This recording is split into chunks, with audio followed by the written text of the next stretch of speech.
Welcome back, everyone, to new tabletop, new year, same hosts. And guess what? We're all back here together again. The full tabletop crew sitting down together and actually talking to each other about the past year. Guess what, guys? I had a crazy year of games. Sorry? So I can't believe I lost that bet. I had to come back. I know. Yeah. It's a Christmas miracle. A Christmas miracle. They do But exist. how are you guys? Why don't you go around, reintroduce yourselves? It's been a little while, so if new folks have come in the last few months, they probably don't know who you are. But they probably don't realize. They probably don't realize it's not just a interview podcast. I know.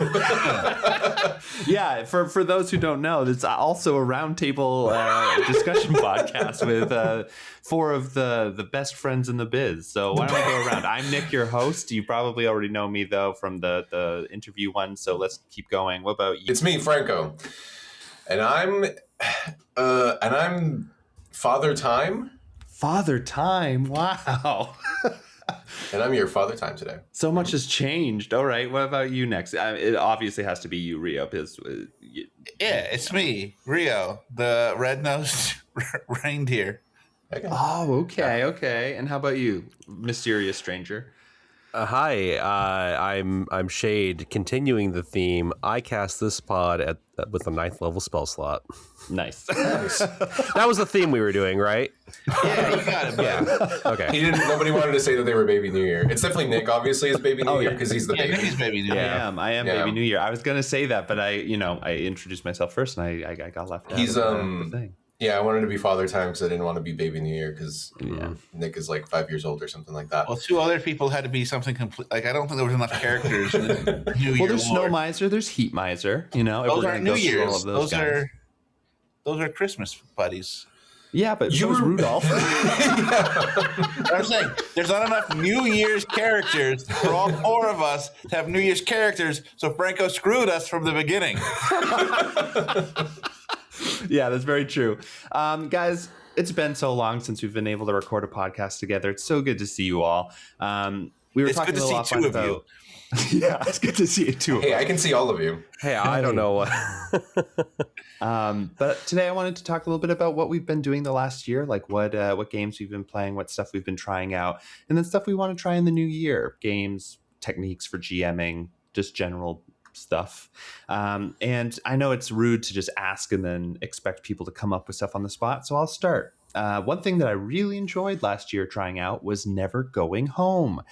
I don't know if this game is going to be one that I play in like a long-term fashion, but it was such an interesting, such an interesting mechanic system where they've fully made a mechanic that does journey and exploration stuff, like where we've talked about this a ton of times, where it's just like, okay, you travel 2 days and now you're at this city or whatever. This system actually has a mechanic that adjudicates like interesting things to happen during that time. And it was just such a blast. It was basically how it works is like you have a deck of cards, and each suit of cards has a different sort of like genre of thing attached to it. Like I think diamonds are like emotional sort of like intelligence, and like spades is like force of will and stuff like that.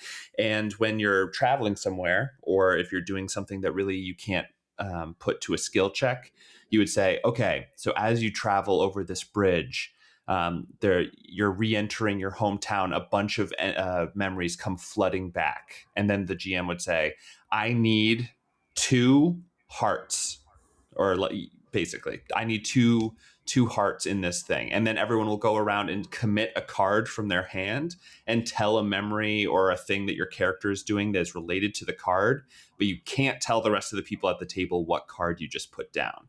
So everyone just kind of has to know what the suits mean. And then as you give your character bit, they can try to extrapolate what card by the suit you've put down. So for example, if I'm doing an emotional card, a heart, I could say like, as I cross over the bridge, I remember my mother's home cooked soup.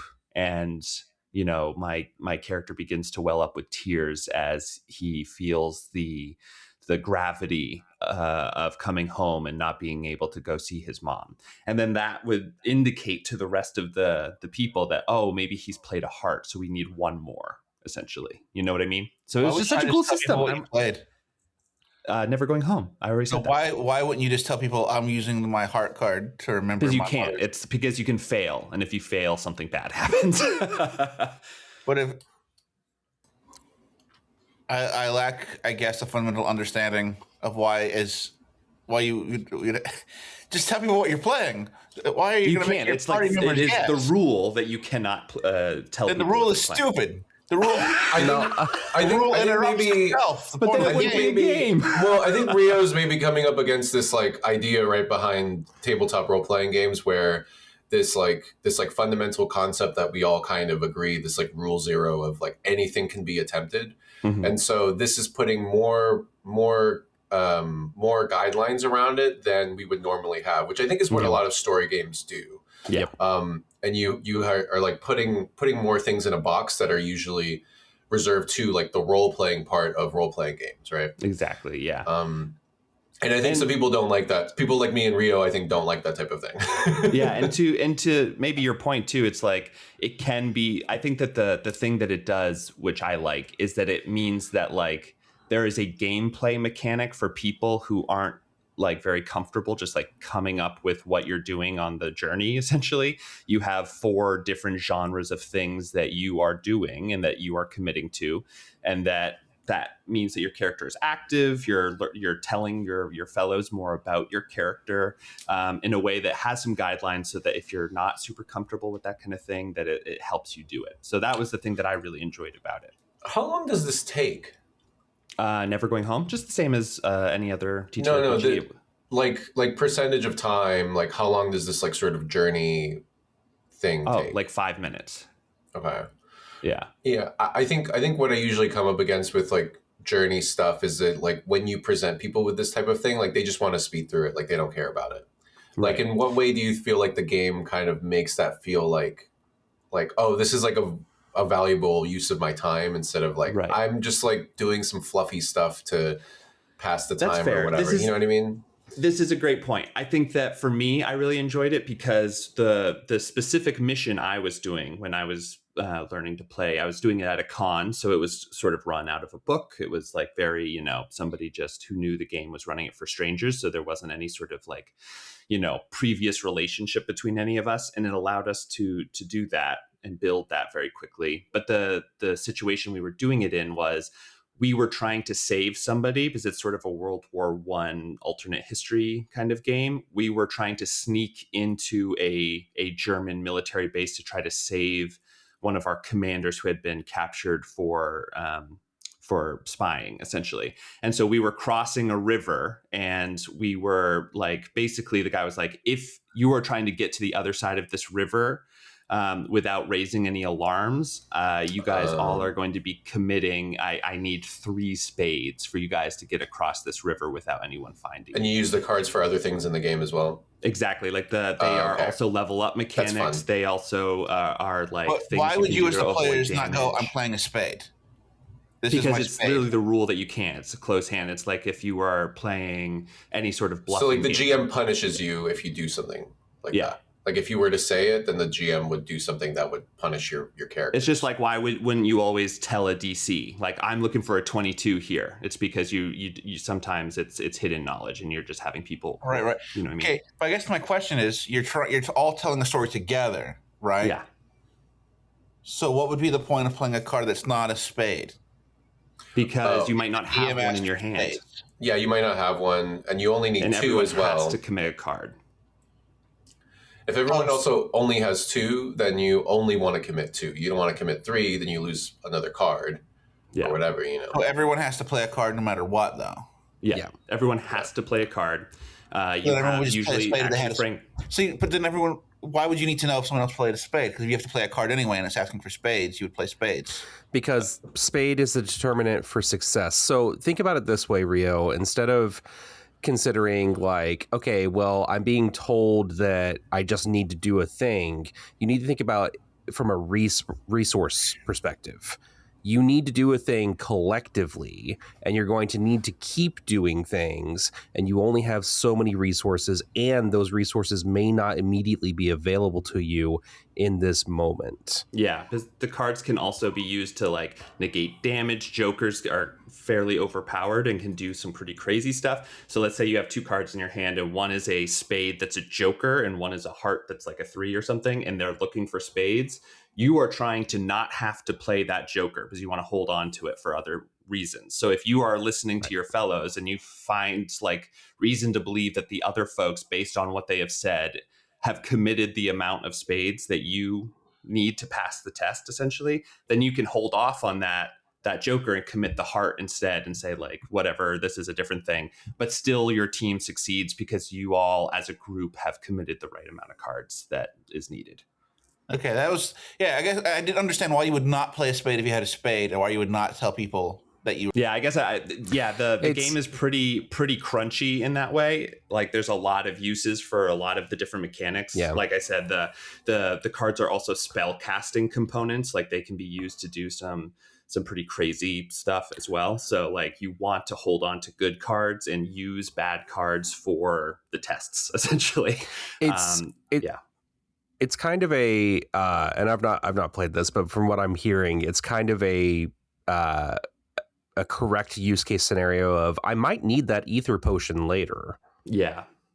It's very much it's like we talk about like putting limits on resources all the time, whether it's like clocks or whatever. Mm-hmm. This is just like a resource that you can put on your characters to make exploration, in my estimation, more exciting, more consistently interesting for the players, rather than like you're going along the path. What are you all doing? Like, that feels a little bit like it doesn't matter as much. And now it's like, what are you all doing? Commit your cards. And that is like, oh, okay. So I'm not only am I trying to save my good resources, but I'm trying to help my fellows as much as I can as well. It just basically gamifies that moment, which is fun. The title, Never Going Home Again. Is this like a 10 Candles thing where everyone's going in going, oh, our characters are going to die out here? Because you said World War One, and I was like, yeah, those people didn't come back alive. Yeah, it is World War One. So like basically what I when I've read through the whole canon of the card game is set in World War One. Yes, the whole thing. Particular adventure.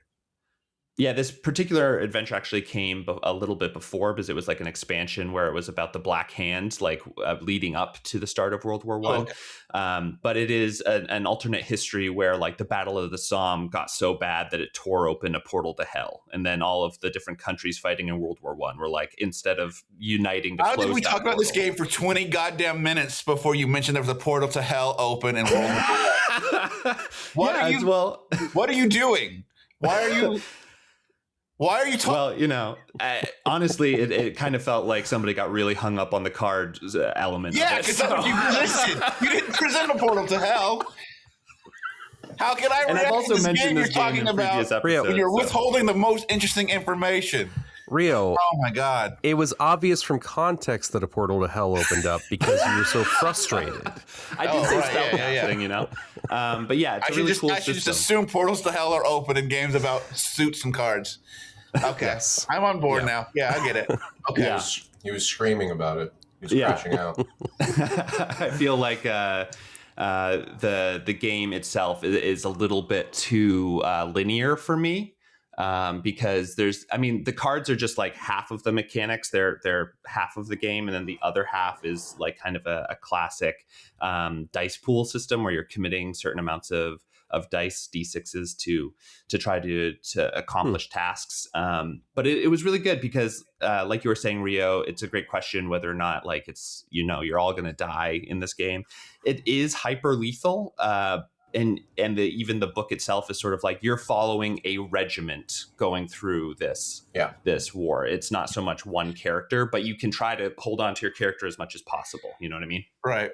Can I just tell you the journey that I've been on? Yeah. You started this, like, let's talk about this card game, Never Going Home. It's an adventure exploration. It was like, oh, it's like a bunch of people. They leave their houses, they're going on an adventure, and they just never come home again. Yay, cheery! And you're like, oh, this game was set in World War I. All right, so this is an odd setting. Okay, now there's portals to hell. Now there's people who never come in.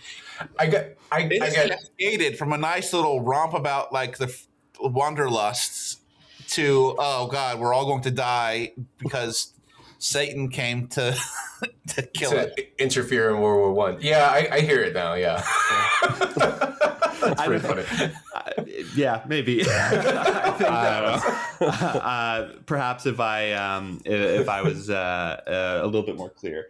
But yeah, it was a really good time. The convention itself was very fun. This is at PAX East?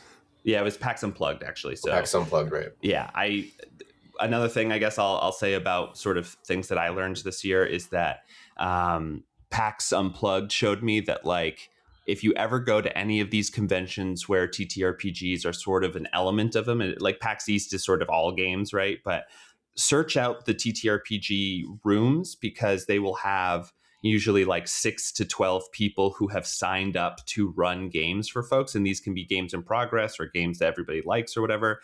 And it's a great chance to just try a bunch of stuff. So like that was my big sort of win for that. So anyway, that was something that I was thinking about quite a lot over the last, I guess, month and a half since I got back from PAX Unplugged. So that's it's only been that long?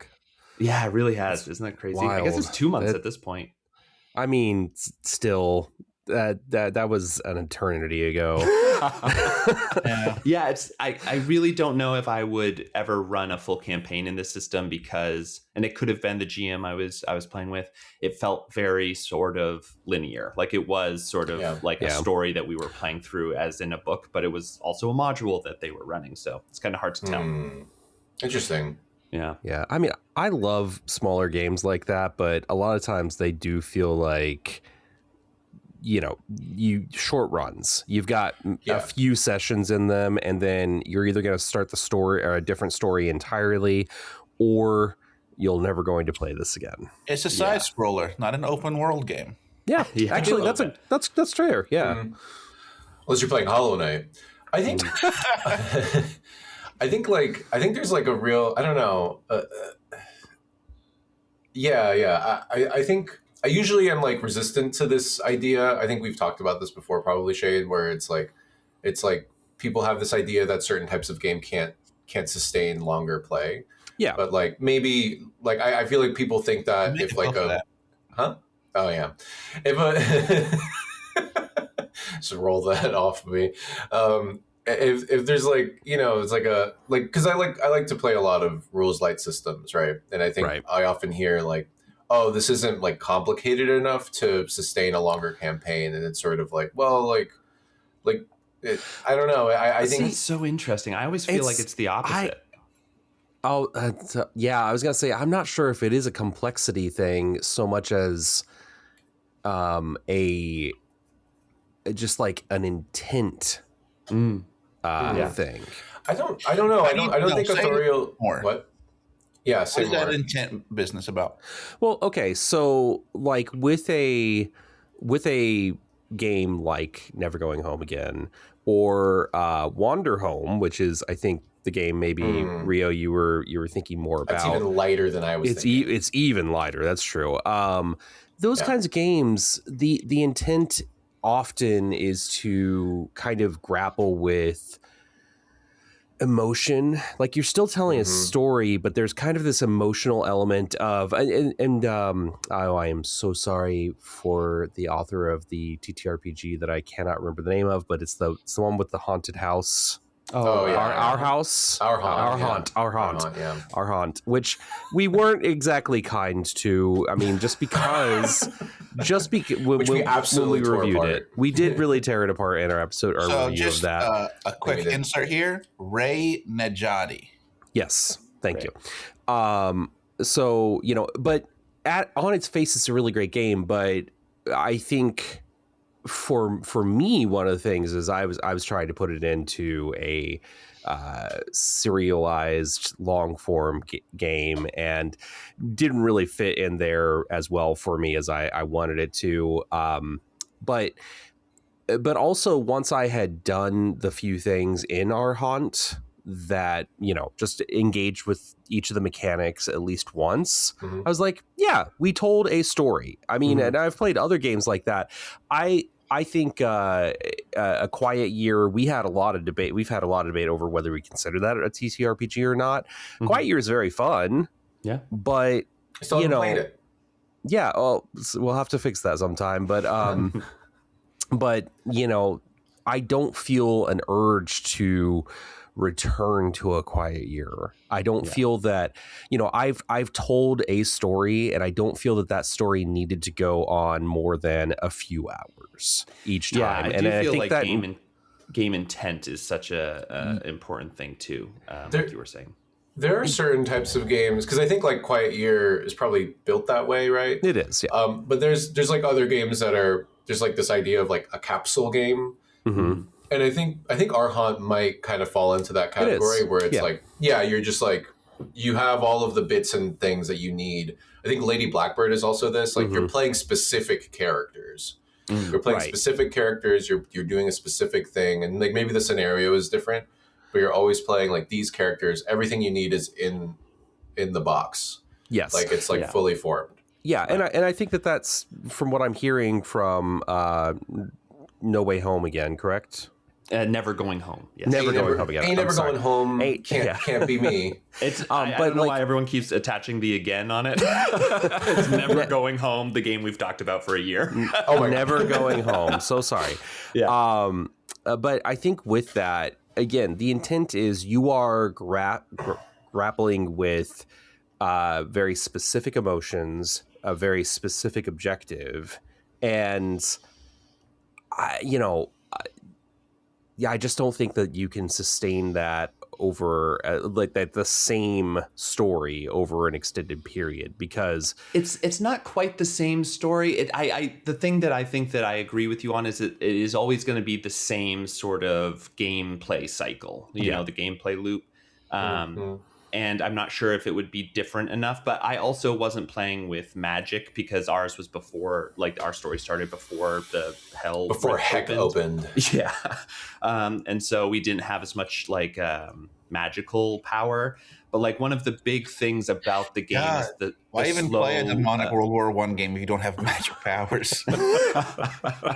I think that the gameplay loop that I wasn't able to experience, which I think is the reason why it can be a longer term game, is that it is you are slowly whittling down a character's resource with not a whole lot of way to replenish it over multiple sessions. So you're slowly watching a story as like of essentially what, you know, World War I is attrition. So it's like you are experiencing the attrition of this group of people, and then magic comes at a huge cost. It like basically you're using your memories and your yourself to be able to cast different things. And so as you use it, if you use too many of your cards, then you actually start gaining what's like called corruption, and eventually you turn into one of these things that are called like trench walkers. They are these kind of beasts that are completely taken over by the magic that they've been channeling, and those are problems all on their own. So like one session could be, hey, we're going out to like save this guy.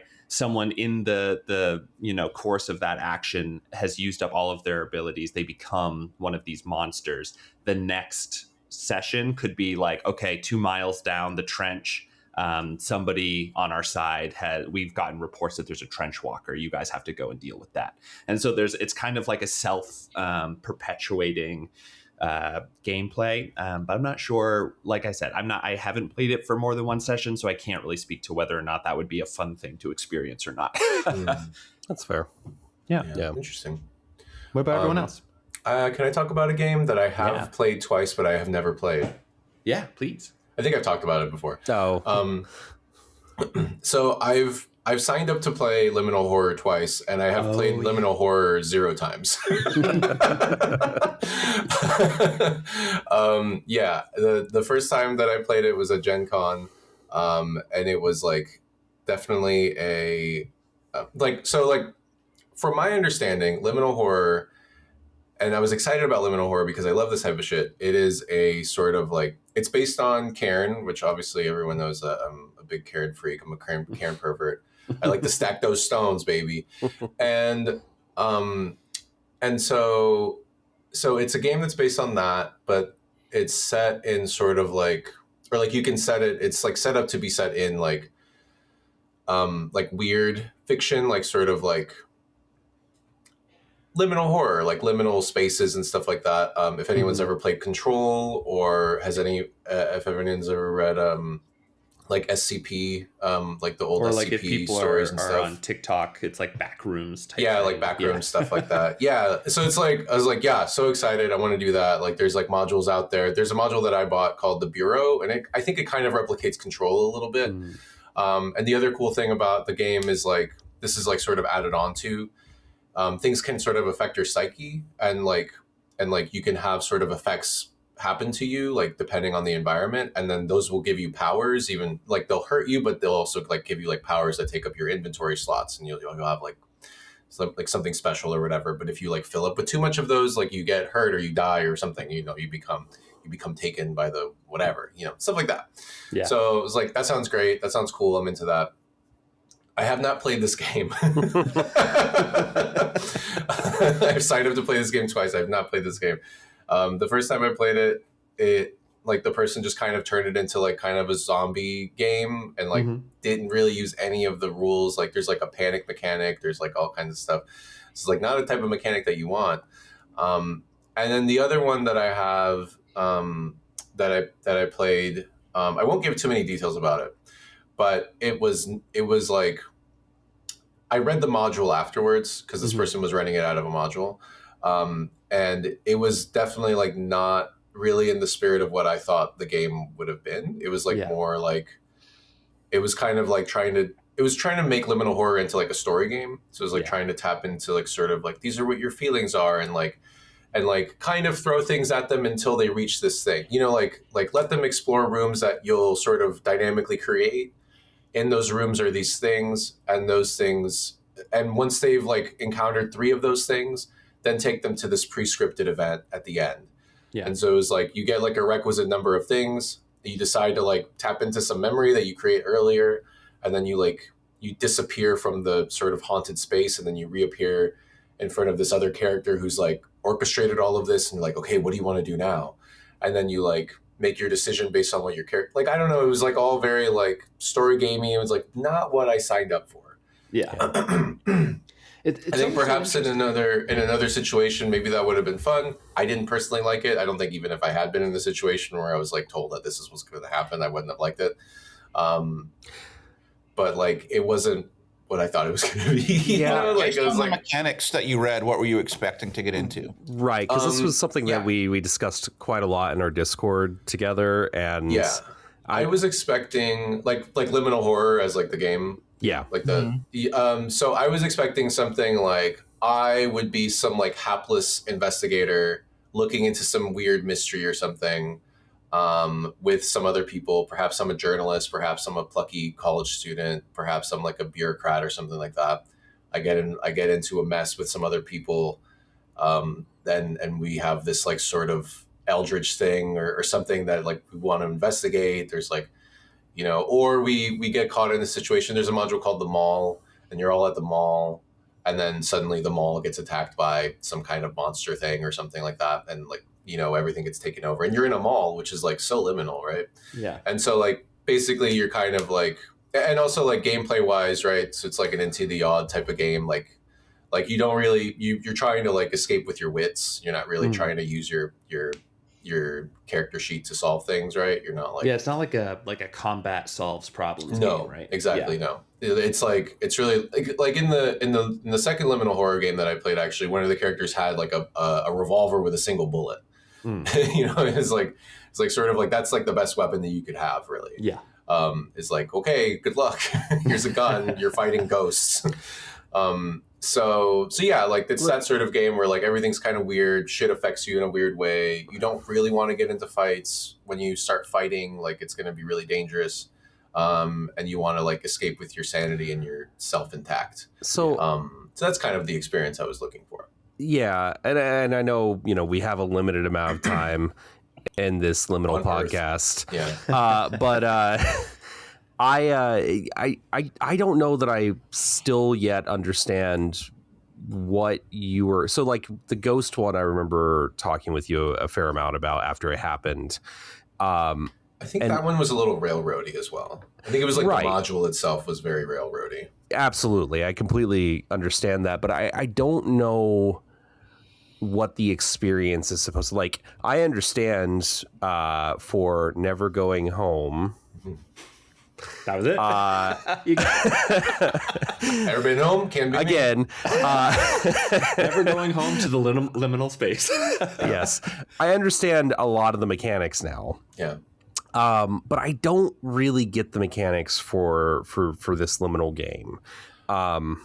So we've played Karen before, right? Yeah, we have. Yeah. Yeah. So it's like that, but you're in an office building. Yeah. Do you have items that can decide what you can or cannot do? Yeah, you've got like a gun, or you've got like a briefcase full of staples. You've got like a magical stapler that can warp reality or make you levitate or something. I guess. Okay. So if it hadn't been maybe because I know there were some railroad choke points for the ghost game. If those points hadn't been there, would you have said you played this game? Yeah. Okay. Like otherwise the setting was like totally on point with like what I would have expected. It's like, here's an abandoned like building on a college campus that you're all here trying to explore about or something like that. But like in the story of the module, it's like you're all drawn there because you decided that you need to and decide in your backstory why you're drawn there. And it was like, why would I want to do that? I don't know. Like I kind of get like maybe in like a longer term campaign, you're like, you all have a reason to do things, but like I feel like you all have a reason to go to like one place and they're all different reasons. Like I feel like it's nicer when you have one single objective with the group, and perhaps you have personal agendas. That's fine with me. But like, sort of like, why are we going to this place? Because we all feel compelled to. It's like, yeah, that's right. Your character feels compelled to do this. Wait, so that's why I mean it's railroady. I have such a different view on this. Okay, great. So let's have Rio's question. You want to be dropped into a space to explore with your gear that lets you do different things. Yeah. But you don't want to be compelled to have gone there. I want to have a collective reason why we're going there that is justified in the fiction. Right. And for me, this is interesting because I see 100% where you're coming from. And like, my sister is missing. Let's go find her. I've collected all my friends to go and do this. There's like a weird artifact. There's a trophy in the cafeteria, in the gym that I must reclaim because, like they said I could never win it. So I'm going to steal it. We're going to plan a heist. Right. I have to change my grades before the semester ends. So let's break into the whatever, but then also at the same time, a bunch of aliens have taken over and we're like, we're fucked.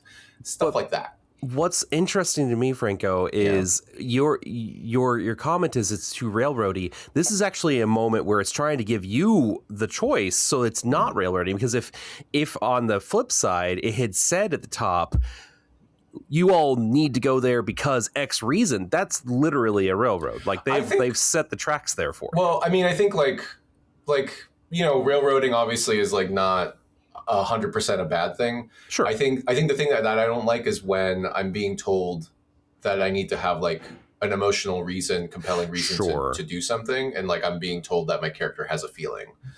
I think whenever you start an adventure, I think you should always start at the front door. Especially if you're playing a one shot. If you're playing a one shot, like these were all one shots that I was playing. Yeah. I think like there's so much cruft. Anytime I've like kind of played certain games, like I mean honestly, it's sort of like the one shots that I've been in this year. They haven't just like. There's been a couple where they haven't just dropped me into the action of like the thing. Like, hey, you've all decided we're only here for a couple hours. We're going to play a game. This is the premise of the game. Everybody agreed to the premise of the game. I think that is different from like, I'm telling you how to feel. And that's how I feel like railroading is. Like, I'm telling you how to feel. You're getting a predetermined amount of interactions before you get to this last thing. If you turn left or right, it doesn't matter. The ogre's always there. That type of thing. Mm-hmm. Like that to me is like kind of like it can be really fun, but I think when it's like really obvious, it doesn't feel fun. And I think it's more fun when I get to make choices on my own. And I think like that first choice of like, why are you all here? Like, let's all hem and haw about it for like an hour. It's like, I don't want to do that. Let's just pick a reason and go.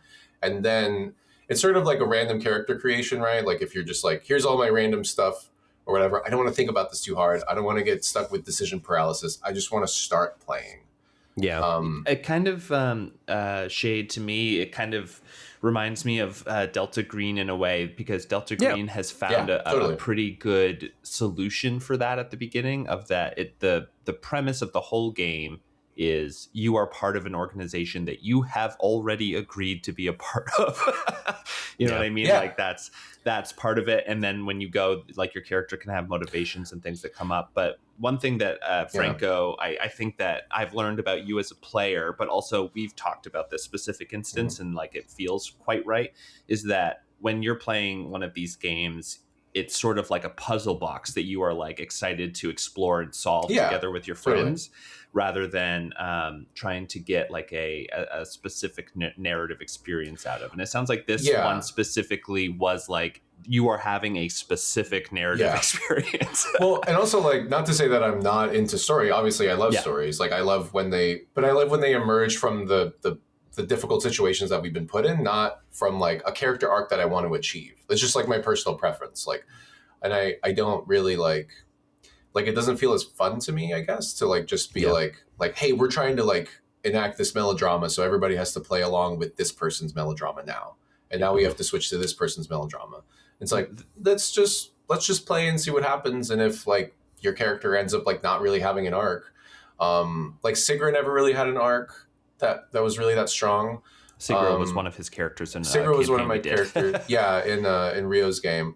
But there's certain things, right, where like where if we're talking about like Lakewood, which was the Monster of the Week game that Nick ran for us, there were a lot of like hooks that you put out there for my character and for all of our characters, but for my character who was like a college student, and she was like, you know, she had these like different relationships with people with like, and she had like, you know, different relationships with like her own powers and stuff like that, and like what they meant and what they how they interacted. So like there's like all these like little ways to like throw out narrative hooks that aren't just like, okay, now you're feeling this and now you're going to do this, now you're doing that. Right. Yeah. It was like, hey Franco, I've confronted you with like a dream scenario where you're a nightmare scenario where your friends hate you, and you know, like it's like how do you choose to escape this situation, like that sort of thing. Like you're giving me the choice, right? Of how to react. I think that too.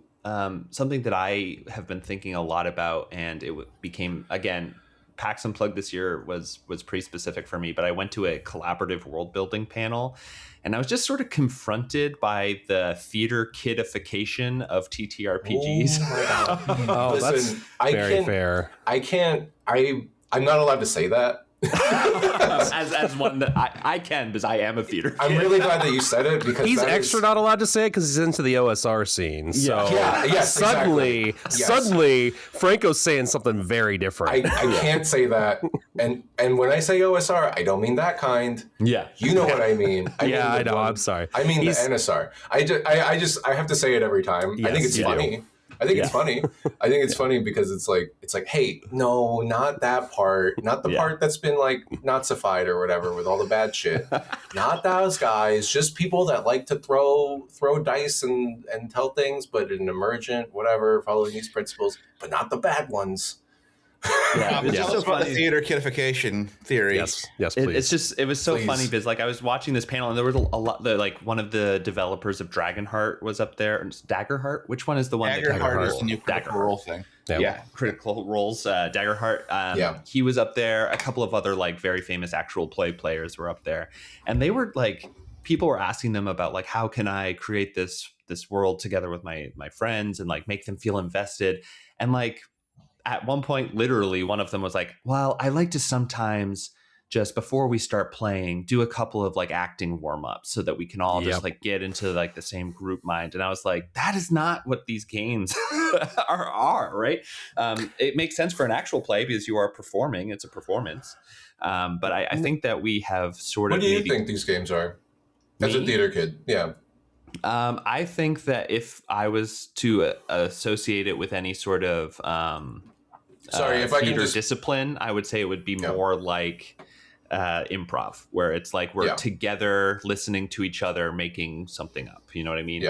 And whether like, and the person who is like the GM is, you know, kind of the suggestion that starts stuff, and then you help everyone react, you put some stuff in if people stall out. But I feel like for me that's but like I've also talked to some people this year who are like, hey, I really think that people should start with pre-made dungeons when they're introducing people to ttrpgs. Just do a dungeon crawl. And their thought was, you know, hey, like that is a way to get people used to the mechanics, to start thinking creatively about how to use their items, like to start playing the game rather than trying to make a story, which I think is I think, in my opinion, I love story games. I'm a huge fan, and I tend to play those more than very crunchy games. However, I think that the sort of cultural balance has shifted way too far towards like we're making this and then we're going to make a TV show out of it. Yeah. Well, I mean, I think like the thing that you've described, right, is like the sort of the four walls and a ceiling and a floor thing. Like you're able to practice some stuff like small scale first. Like I think like in the OSR, a lot of things aren't like, it's not just dungeon crawls, right? Like I think like a lot of times it's like you want to start there because it's easier. Yeah. And then once everything starts getting out of control, like that's why there's not a lot of like high level modules out there, because you don't really do you just do small ones so that you can get everything built up. And then by the time you're like 8th level, you're like, oh, everything's gone out of control. And like, now we have to like convince the king to like do that. Like you're dealing with like geopolitical shit. Yeah. And at that stage, like, you're just like, I don't need modules anymore. And now you're just like, you have your base characters that have like, all have your, you know, you have your gear, you have your experience, you have all your stories, you have your legend behind you that you've already done all of this stuff. Because you've done all this stuff. You went into the dungeons, you did all this shit. And now you're like, you're like big shit. You're big shots, big shits. You're big shits. Big shits. You're big shits. Yeah. Like, I mean, this is, I agree totally. And I think that from a player perspective, is like running these games, I think that it's shifted a little bit too far in that direction. And then also players of these games, like I was listening to this panel and they were like, I love it when my players give me 10 pages of backstory so that I can mine and use. And that's great. And I'm really, if you want to do that, that's awesome. But also, if you're writing that much before the game has started, you are already trying to create a character arc that you don't even know if it is ever going to come up. Because, you know what I mean? Like, you can't be a Dragon Slayer in level 1. We've talked about this a bunch of times. But like, you have to start at the beginning. Yeah, you can't start at the beginning. If you want to be a dragon, you have to start as a young dragon. That's from the original D&D. Well, I just gotta say, you know, I really can't play TTRPGs without doing red leather, yellow leather. I mean, I didn't do it today before the podcast, and I'm fucked. Or Pass the Face or any of that. And honestly, just for the record, everyone, Nick, as a theater kid, makes us do these every single time we play those. He actually makes us sign like a call sheet to even apply. Yeah. I mean, union rules. You gotta follow union rules. I forgot that like I'm the one with the least experience here, because like all of you, I forgot that Shade has also done like theater shit. Yeah. Nick has done all the disciplines. Rio, what have you done again? You've done some plays, right? Yeah, I've done plays. And did you ever do tech side as well, Rio, or just acting side? Did I do what? Did you do tech side or just acting side? Just acting side. Yeah. Same. Why would I be in the theater program and not be where people could see me? I think it would be a waste. It would be a waste. It would be a waste. I did one improv class this year or last year, I guess. So that's my XP. I'm starting. I'm starting. Shade, what about you? What have you been playing this year? Oh gosh, we have gone out of order, but I will say, we did so. Occasionally. No, best for last. That's why. Yeah. So tried Delta Green, as you brought up. Actually going to be playing that here in 1 hour and 10 minutes again. With very fun, ran by our enemy of the podcast, Tim. You can listen to our review of Delta Green, where you find your podcasts. I think the title is something like we played Delta Green and it was redacted. Yeah, awesome. I think that is right. It's very fun. That does scratch the SCP itch, I would say. You are part of this shadowy organization. Pretty good rule set. I like the inventory management on it personally. It feels very accessible. You are encouraged not to engage with the terrifying that first one evils. So scary. Yeah. There was a lady in a well and she was trying to get out and we wanted to help her get out, but then when we looked at her, she didn't have any skin on her hands. Yeah. That's and fun. it was I mean, it's really cool because you do kind of I wonder when we're going to be slipped to that moment of, oh no, this is actually just a terrible human versus human crime. Yeah. And we fucked up and thought that this was a monster and now we've killed a monster or something like that.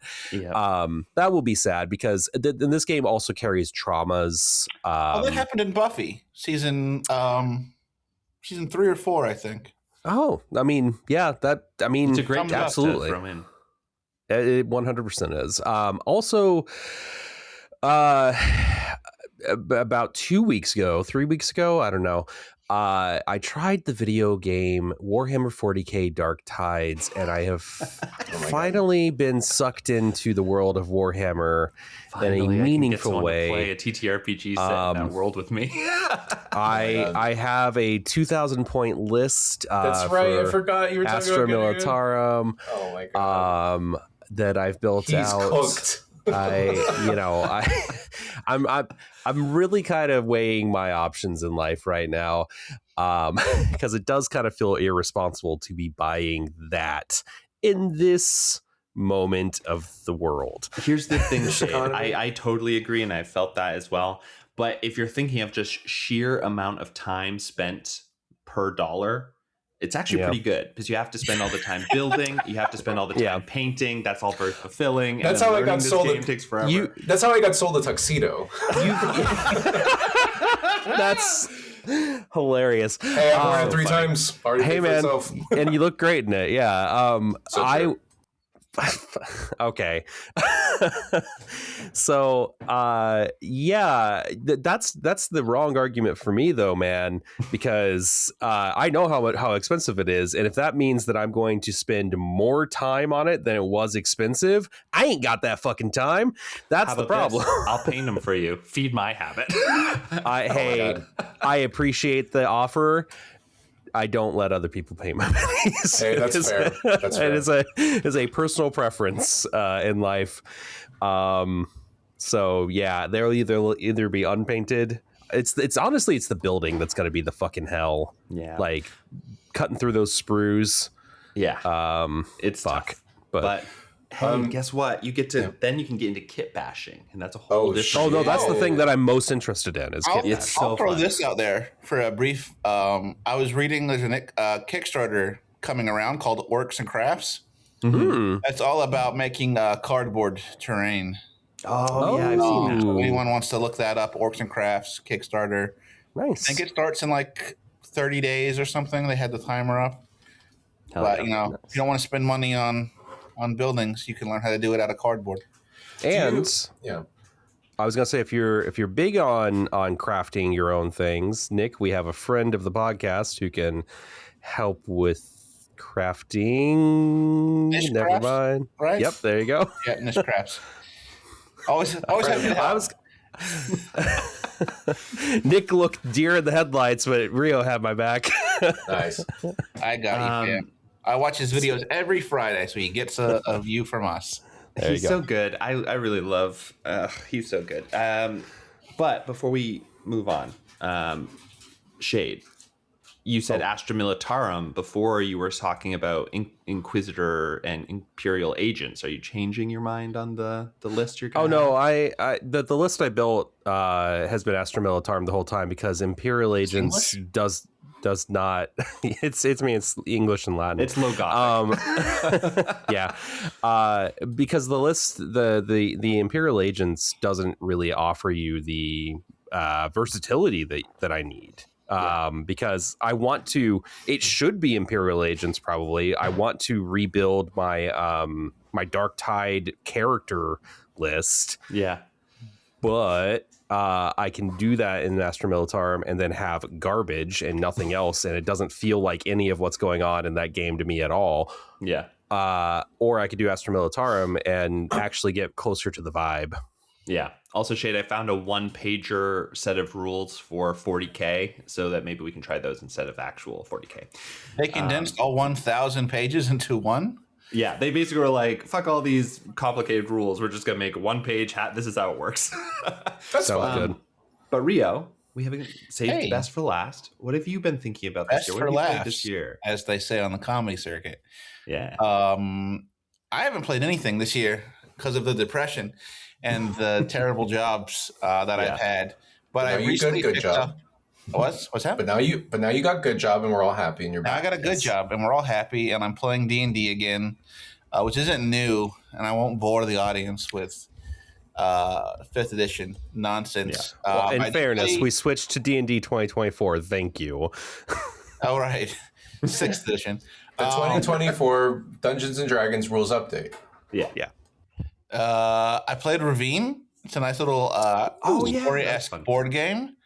You play as your plane crashes into a ravine, and it's several decks. Draw for foraging, draw for like danger to the night, and then of course Psychosis has its own deck where you turn against the party, maybe. Mm-hmm. And it was just really fun. I think, you being Nick and you being Franco and I played it like 9 times, won twice. Yeah. Once with all of us surviving, once with only me surviving after I looted your corpses for your sweet gear. And that counts. They did die of natural causes. It wasn't player v player body looting. I think the one new game I played that I'm really excited about, and then a local institution here in Boston, SideQuest Books, just did a board game goblin swap. Bring in your board games that you have played out, and then you pick up some new ones. I've got a lot of stuff that I'm excited about. One of them is called We Deal in Lead. I know nothing about it, but we love an Old West. Yeah. Oh, you got that at the store, though. Yeah, you picked that up at the store afterwards. Yeah, I picked it up at the store, not at the swap. But if it had been there, at the swap, I picked up Finally Masks, a superhero D6 game. Yeah. And then the Cthulhu game published by Evil Hat. What's it called again? Played Thirsty Sword Lesbians before with Evil Hat. Yeah, they also Monster of the Week, Monster of the Week and a bunch of other stuff. Yeah. But what's it called? It's called like Rise of Cthulhu or something. What is it? It's called That sounds right. Fate of Cthulhu. Fate of Cthulhu. Because I talked to the guy who actually made Monster of the Week like many years ago about that game specifically, and it sounds amazing. It's like Cthulhu or like some sort of eldritch like thing has happened and destroyed the world, and you are a group of people who have gone back in time to try to stop it. Oh, that's cool. I picked up a time loop game. God damn it! I hate time loop. Fuck. Oh well. Pay for it. Also, a movie I'm looking forward to watching. Yes. So yeah, I mean, this was a crazy year for everyone, I think. But as we look forward into the next year, I just want to go around. This is lightning round before we end. I want to hit with either a prediction or a resolution that you have for yourself for the next year. So, for example, mine is that I predict this is going to be a year where people get really interested in board games and TTRPGs who haven't been interested before, because everyone wants to get away from their phones. So that's my prediction. And the thing that I want to work on is just to be more chill as a GM and not be overly anxious about how everyone is doing at the table, because I think that sometimes I get like really in my head about like, is everyone having fun right now? And I think I just need to chill out. Okay, cool. Yeah, they make pills for that too. Yeah, I'm gonna start having more no screens friend nights. Everyone comes over and we all put our phones away and turn off the televisions, and we just no screens, just friends. Just right. Yeah, it's interesting. It's interesting. I have been also thinking about that a lot, and I feel like a lot of people around me have also been thinking about that a lot. I don't know if there's like a new trend in the water. I think everything's just gotten really shitified. Yeah, it's like a LAN party, but in reverse. Yeah, LAN party. I'm excited for it. I think it's going to actually be really good for everybody. Yeah. I really want to run Mythic Bastion Land for you guys, and we can do it. I want to do it as an actual play. And if it comes out bad, at least we had fun. Yeah, exactly. And then people can still listen to it. I don't know we had fun yet. Oh, that's true. I guess we don't know if we'll have fun yet. Yeah, the audience, if it doesn't come out, you could do a really shitty job. Come on. No, you're going to be amazing. Come on. Hey, but we still might not like it. Yeah, well, that's true. Like, you guys might hate it. And I'll be like, I'm going to have a great time. Things, sometimes for no reason. Yeah, that sounds like you. And I also want to run. some adventures in Thousand Islands and Reach of the Roach God. Oh, I put that on my salad. Is that the same thing? Yeah, it's nice. It's close. So I grabbed some of those. Go to Thousand Islands. I grabbed at that Goblin swap. I grabbed the Lauren's Song of the Bachelor, which is a Zedek Zoo adventure. That I was going to buy, and then it was just there, so I was like, I'm gonna grab it. Nice. So I'm excited to I read through it like briefly, and I was like, this kind of slaps actually. So I have a couple of adventures, like this sort of like a Southeast Asia setting. I think could be really fun to run. Yeah. So those are the two things that I really want to do this year, is run those two things. Amazing. Shader Rio, you guys got one? Go for it, Rio. Well, I already said my thing that I'm going to do is just like no screen nights. Oh, you did? Yeah. Yeah, but I got a lot of new books, Kickstarters that kicked off this year. So I think I'm just going to try like a monthly fresh start book sort of game nights. Mm-hmm. I think like the whole thing is like, oh, I have to read this book before we can play it. I was like, no, let's grab a book and we'll all get together and we'll just figure it out from go. Yeah, I think that sounds really fun, actually. And that way you're all learning at the same time, and then if you're interested, you'll read up more, because there's nothing I think more disinspiring.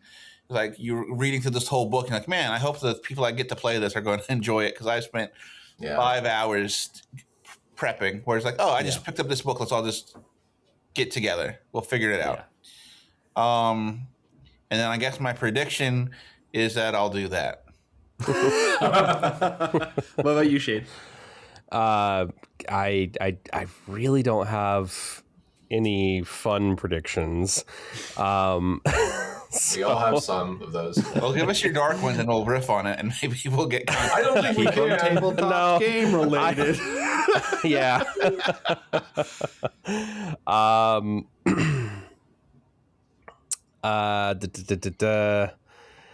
I want to use this year from a tabletop game perspective to really just have some tight, hey, this is it. This is the campaign. It's this many sessions. Yeah. That's I think it. it just snappy and happy. It's a great suggestion. My friend Mac does that, like at the start of a campaign. He's like, I want to run this for 14 sessions. Does that sound good for people? It's like, that's great. Cool. Yeah, that's exactly. I mean, that's what I said. It's going to be 14 to 20 or whatever. And we did slow roll it for this campaign because the first session we lost someone immediately because she wasn't feeling well. Yeah. And I was like, well, I hate to just immediately have her start at level 2. So let's just slow that down. Yeah. And we'll slow down, or we won't slow down after this though. So how long is Frost of Rhyme Maiden? It's about 14 sessions. Okay, great. Roughly. Again, 14 to 20 is kind of the sweet spot that I'm trying to go to with both the campaigns that I started up. That's exciting. Yeah. I mean, you guys are already fucking level 2. I know. Yeah. Crushing it. Yeah. Half a curse is still a curse. We're still level 1. It's great. Half a curse is still a curse, okay? Can I put one more suggestion out there for people? I think that this is underutilized as a player. Make purposeful bad decisions as your character. Please, dear God, make bad decisions for your character, because it's so much better and more interesting. I think the GM is going to like you a lot more. You're as long as you're not trying to like kill your party, but you're just putting yourself in bad situations. That's like a lot of fun. So I just want to put that out there. I think taking risks is really fun, and I think I think why I'm such a proponent of like these like lighter, more like less crunchy games, like less like more lethal games, is because like when you make those risky decisions, they're actually risky decisions. Yeah. You know, you're like actually going to be faced with real consequences. Yeah. I mean, give your character something to regret. Yeah. Like seriously, exactly. Like go against the, like, you know, I know alignment is bullshit, blah blah blah, but if you have a lawful good character, do something that's not lawful good. Yeah. I wish that this was a video podcast, because the dead eye stare that Shade had when he said give your characters something they'll regret will sit with me forever. Please. Hey, I'm still alive inside. We're only 11 days into 2026. What on earth could I have to feel dead inside about? I think we'll call it there before we truly dive off into the pit of despair. Happy New Year, everyone. Yeah, Happy New Year, everyone. We're so glad that you're still listening to Tabletopped. If you're new, welcome. This is the core crew. Next week, next episode, I should say, I think I really want to get a friend of the pod, Mac, back on to talk about Arkham Horror, the ttrpg. It's based off the card game that became really popular. We started playing it recently, and I've been having a great time with it. So we might do a system review of that. But everyone will be back together soon. So if you are interested in sending us a topic to talk about or discuss, go to our website, tabletopppod.com. We have a contact form right there. You can also go, if you want to support the show, to patreon.com/tabletopped. There's some old episodes there that are behind a paywall. There's a bonus set of like things you can add to your campaign. Franco and I even made a module that has its Ashcan version there as well. All right, and I'm going to be running that game at SummerCon. Oh yeah, at the end of January. Local. If you're local, I think. Hey, I just saw. Yeah, if you're local, go to SummerCon. All the games are booked up. Yeah, I saw in the Discord the other day that every single game has been sold out, which is awesome. Yeah. Local being the greater Boston area. Yeah, true. Yeah, should probably say that. If you're a Tabletopped fan, you know where we are. You know where we live. And if you're not, fuck you, I guess. You know exactly where I live. All right, everyone. We will see you next time for another episode of Tabletopped. Goodbye. Bye. Bye.